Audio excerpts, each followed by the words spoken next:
ఇప్పటికే వైసీపీని నేతలందరూ ఒక్కొక్కరుగా వీడిపోతున్న పరిస్థితి మనం చూస్తున్నాం. పైగా ఇప్పటి వరకు అంటే పెద్ద పెద్ద నేతలు గతంలో ఎవరైతే మంత్రులుగా పనిచేసిన వారు ఉన్నారో, ఆ పార్టీలో ఎమ్మెల్యేలుగా పనిచేసిన వారు ఉన్నారో వారందరూ పార్టీని వీడటం మనం చూస్తున్నాం. ఇక ఆయా నియోజకవర్గాలకు సంబంధించి ద్వితీయ శ్రేణి నాయకత్వం వారు కూడా పార్టీని వీడుతూ ఉన్నారు.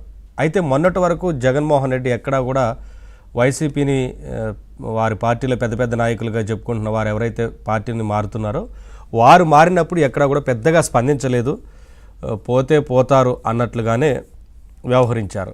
తాజాగా ఇక ద్వితీయ శ్రేణి నాయకత్వం మొత్తం కూడా కింది స్థాయి కేడర్ కూడా పార్టీ మారుతున్న నేపథ్యంలో పూర్తిగా ఖాళీ అయిపోయే పరిస్థితి వస్తుంది అని అనుకున్నారో ఏమో, ఆ కార్యకర్తలను కూడా ఇప్పటికే తాడేపల్లికి రావాలంటూ చాలామందిని ఆయా నియోజకవర్గాలకు సంబంధించి ఒక్కొక్కరికి అంటే ఆయా నియోజకవర్గాల్లో మెయిన్ కీలకంగా వ్యవహరిస్తున్న ద్వితీయ శ్రేణి కార్యకర్తలు ఎవరైతే ఉన్నారో వారందరూ కూడా తాడేపల్లికి రావాలి అంటూ అడిగినప్పటికీ ఎవరు కూడా పెద్దగా ఇంట్రెస్ట్ చూపినట్లే తెలుస్తూ ఉంది.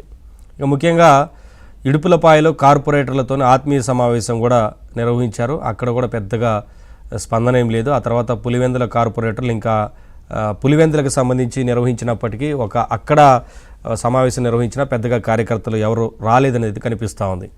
ఇక తాజాగా పెద్ద ఎత్తున పార్టీని వీడుతున్నారు కాబట్టి పార్టీ ఖాళీ అయ్యే పరిస్థితి కనిపిస్తోంది కాబట్టి ఇప్పుడు వారందరితో భేటీ అవుతున్నారంటూ ఆ పార్టీలోనే చర్చ జరుగుతూ ఉంది. ఎందుకంటే గతంలో ముఖ్యమంత్రిగా ఉన్నప్పుడు జగన్మోహన్ రెడ్డి ఎక్కడా కూడా కనీసం ఎమ్మెల్యేలను ఎంపీలనే కలిసిన పరిస్థితి లేదు, ఎవరిని కూడా పట్టించుకున్న పరిస్థితి లేదు.